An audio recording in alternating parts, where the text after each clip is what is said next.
As you look at the part in front of you right now, you can kind of tell just by looking at it that it's fairly jacked up. Hopefully you've never started with a part so jacked up, but if you ever did, at least I know some of you have started a part and then made a mistake, and you have to go around and kind of tinker with it to get it to be what you wanted it to be. And you probably experienced it. That's kind of a pain in the butt. There is a better way, so to speak, in how to, one, fix parts like this, and then two, have parts set up in a way where making changes, iterations, revisions is actually a much easier process than just having to stretch, move, delete, and redo, almost have to redo the entire part just to make it right or fit your needs. And that way is called parametric. It's the parametric tab, parametric modeling. So what parametric modeling will do is allow us to add geometric constraints and dimensional constraints to a design, and then we can easily manipulate it in the ways that would actually the ways it would need to be manipulated per whatever the use would be. If you look at Chapter 2 in Engineering Graphics Essentials, towards the back on page 122, that's where you'll see parametric drawing. On this page after that, there is a table that explains all the different geometric constraints. I'm not going to read all of those to you, so take a look at that table and read through it. I actually have an assignment that kind of has you explain why you would use any of these, so you'll at least have a good understanding there. So looking at it, I'm just going to talk about a couple that you probably use 90% of the time. Coincident, collinear, concentric, parallel and perpendicular, horizontal, vertical, and tangent, and then equal. So actually most of them you'd use. The only one instead of reading all those, I probably should have said the ones you probably won't use, and that's smooth. I use it a lot, but you can kind of get around not using it. It's symmetric, but really I use it all the time because it can come in really handy if you know how to use it right. And then you'll probably only use it once on a drawing, but that's the fix. Fix is just what it sounds like. It locks something into that particular spot and will not let it move after you apply it. So starting with coincident here, this part here, if I drag on any of these lines, I can easily move the endpoints away from where they should be, and should not be the intended design. The endpoints of all of this outside shape should stick together, and that's where the coincident constraint comes in. To get parametric up on your screen, you can right click on the tab labels up here, and it'll say show tabs. And then, okay, I reordered mine. Your parametric probably will be at the bottom of the list. If it's not, just kind of look for it. It's called parametric. If I uncheck it there, it removes it from my tabs. Rechecking it adds it. And then you can drag on any of these tabs and place them where you want them. Like I said, it should show up at the end of the list of items. If you want, you can drag it to the front or wherever you wish. In the parametric tab, we have these three panels: the geometric, dimensional, and manage. I'm going to cover geometric first, and then we'll get into the dimensional. I'm going to have it in a separate video. I'm going to talk about auto constraint. It is both really handy and a complete pain in the ass sometimes. So I'll talk about that in another video. So using coincident, I can click it up here, or one more thing before I move past that. If you hover over any of these buttons, it will tell you what they do, and if you kind of leave it there for even longer, a little image will pop up and kind of show you what it does. So I'm going to type, I either can click it there or start typing GC. All these commands start with GC, geometric constraint. So GC and then C, and there's coincident right there. So I'm going to press enter, and now I have a couple options down here on my command line. I can go selecting points or object. show you what object does. I'm going to select the object and then selecting a point. So what that does is say I want now this point. Oops, that's not really what I wanted. Okay, that's what I want to show you. It is attached to this line, but not really on a specific part of the line. And in fact, wherever, how do I want to put that? It's still constrained to this, but it's just let's see if I can kind of demonstrate what it's doing. It's treating this line as if it was infinite, basically. So it is just going to always be on that line in some way or another, which is not really what we wanted. We wanted our endpoints to be attached. So that's GC coincident, and I'm just going to leave it to the defaults, and I'm going to select my points. As you're selecting your points, be careful, especially on shorter lines. It does take kind of the position of your cursor in account. So the closer I get to this endpoint, the better, because it's going to make sure that I'm selecting that endpoint. The farther away I get away from that, it's going to potentially go to the midpoint of that line, as you can see here. So as you're clicking, just be aware of what is showing up and where your cursor is. So I'm going to click and click. Now these two endpoints are together. I'm going to hit spacebar, and I'm going to just kind of go around the object with a coincident. And I think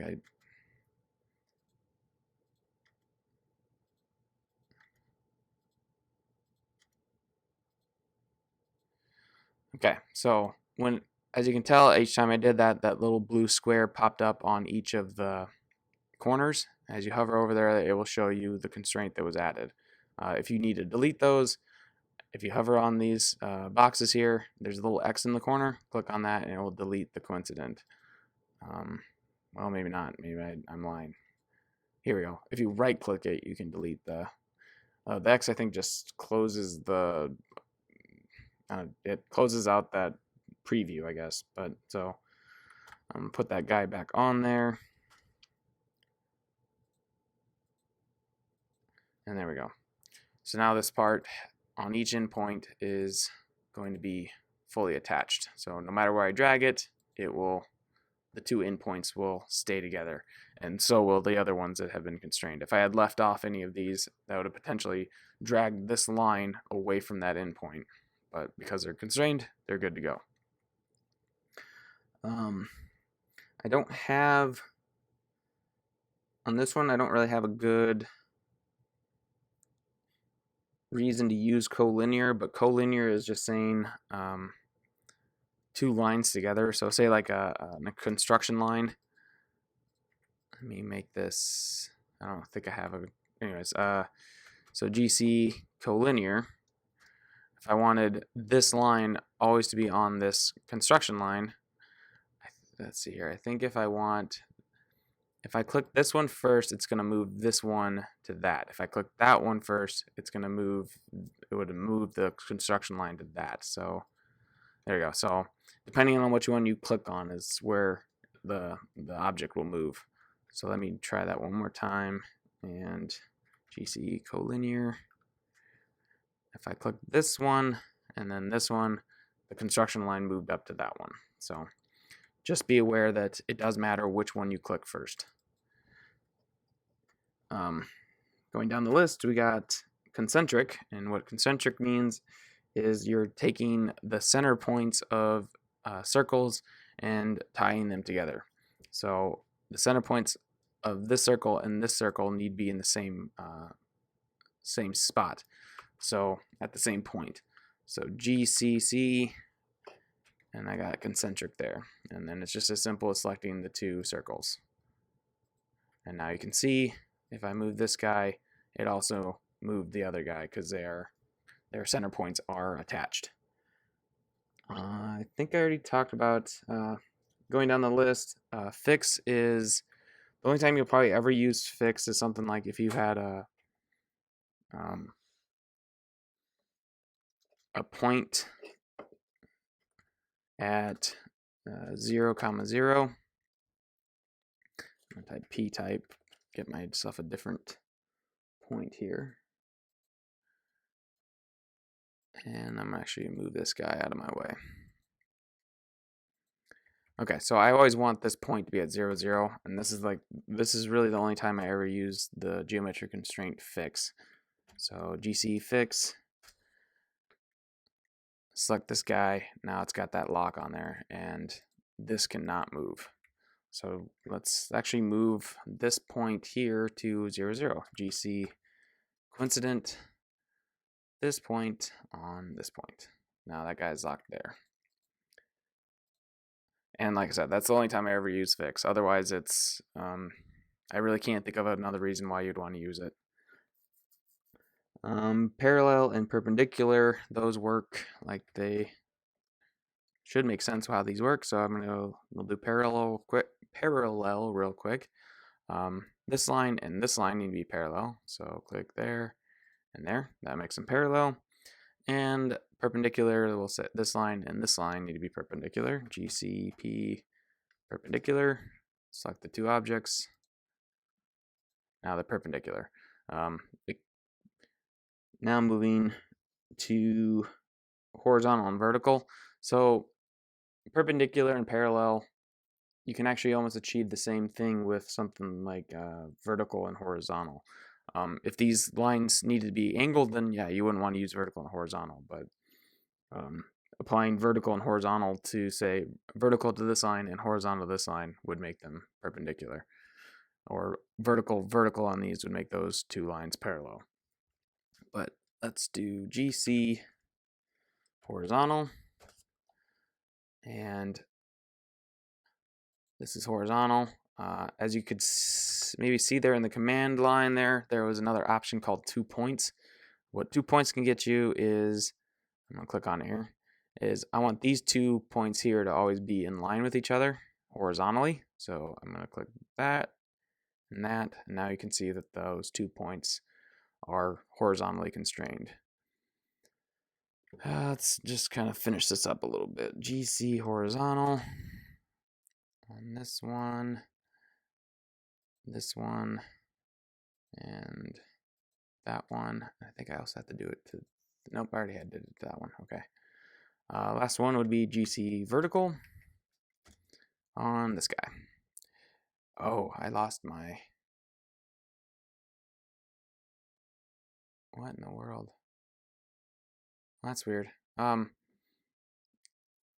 AutoCAD. That shouldn't have done that. I don't know what the heck it did. So this needs to be at this endpoint. I'm not sure why that should have already been there. Like I said, I think that was just AutoCAD being AutoCAD. So that covers those. I don't have anything that's tangent, but just a quick show you. GC tangent. We'll say this circle needs to be tangent to this line. Now you can, as I move things around, they're kind of attached. Maybe a better one would be this one here, GC tangent this to this. Now as I move the circle, the line is always tangent to that circle. Undo. The Constraint Smooth, those are the splines. I've never really used Smooth. You might run into it if you do a lot of odd shapes that require a spline. So that would be a very rarely would you need to use Smooth. Symmetric, on the other hand, is a very useful command. There isn't a good example on this one in particular, but let's say I wanted,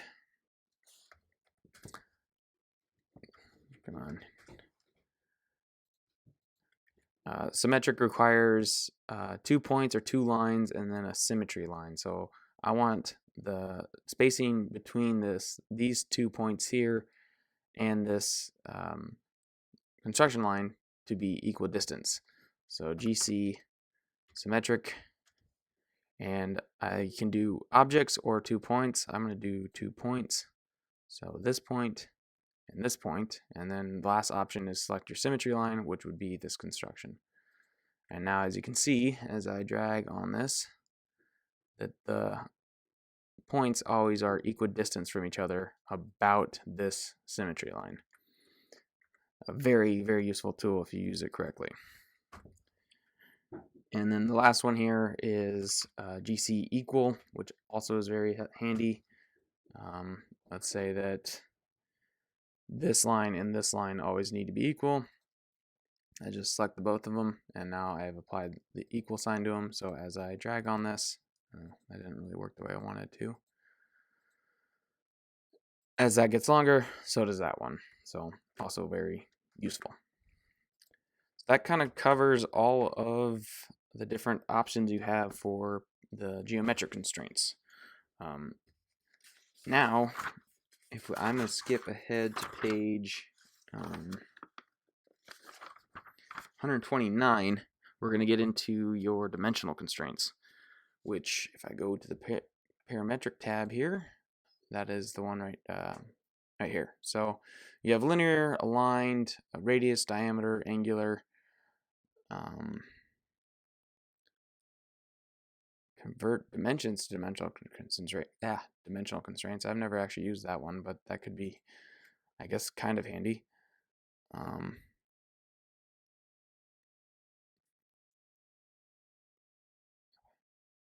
Yeah, I haven't really used all of these, but as we play with this more, we'll kind of play around with some of these other options. But for now, I'm just going to stick with just linear, diameter, and angular. So linear, all these start with DC, and then you can see them all here. So DC for dimensional constraints. So DC linear, I can go from point to point or object. So object meaning if I just want the length of this line, I can click on it, and there it is.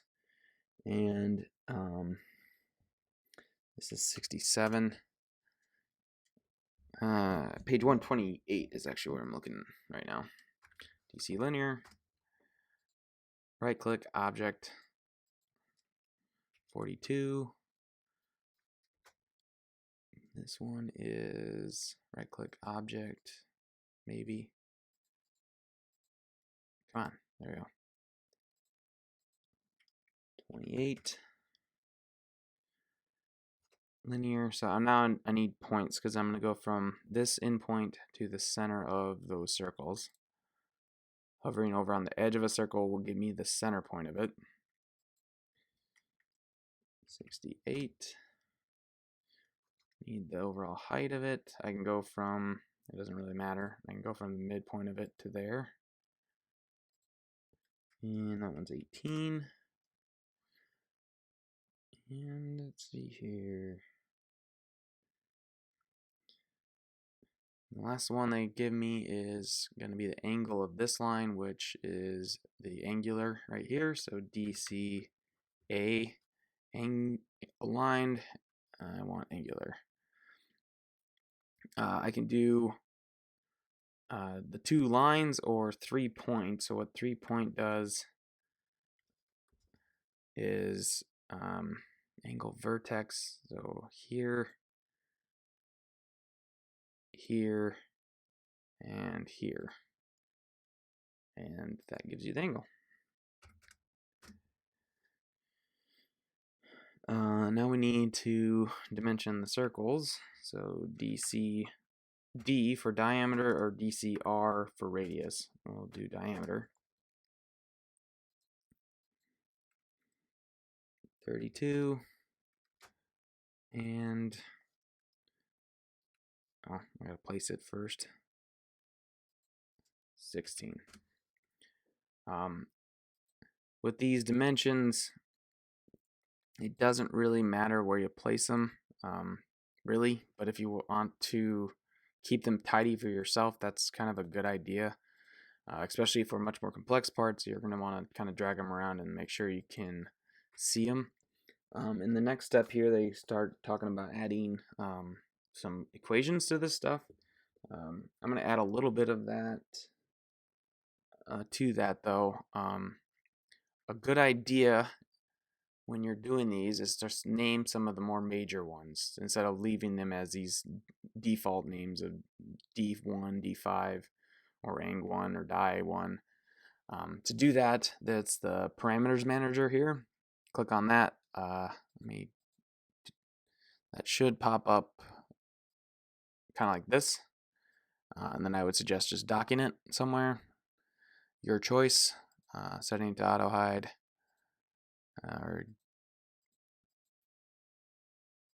Okay, so I have that here.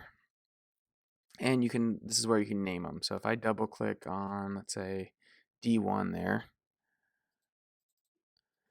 and I can call this height.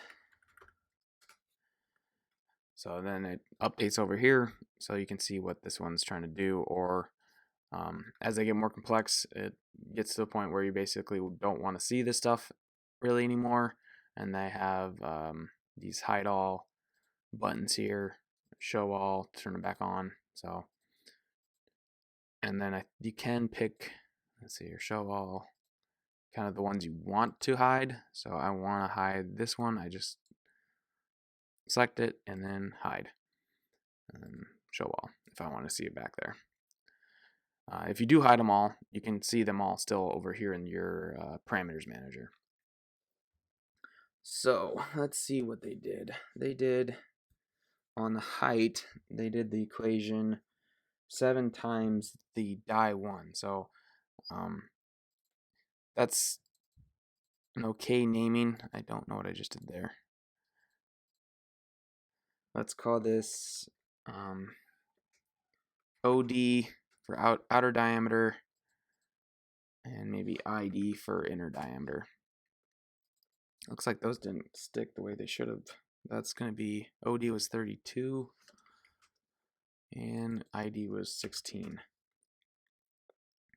So now I can use those names in my other dimensions to make equations. So as the OD or ID changes, that will then impact, let's say, the height. So we'll go to, what did they say? They wanted 7 times the Die1, or in my case, I called it OD. So I'm click on this. I'm going to press 7 times OD. Just type that in and press equals. And now you can see that it's taking that number times 7. And then you also can see the results on that right here. What else did they do? D3 minus D4. They said 5 times OD. I'm not going to run through all these. I'll just do one more here. D3 said OD times 5. We'll see if I think upper or lowercase does matter. I put that on D, but you can see it did take that the value of OD there, but so it doesn't matter if I do uppercase or lowercase, it's the same thing. So that's kind of covers the basics of using geometric and dimensional constraints to control your designs. So run through that tutorial, and then when you're done, show me the kind of what they wanted for an end result, and then we'll move on to the next one.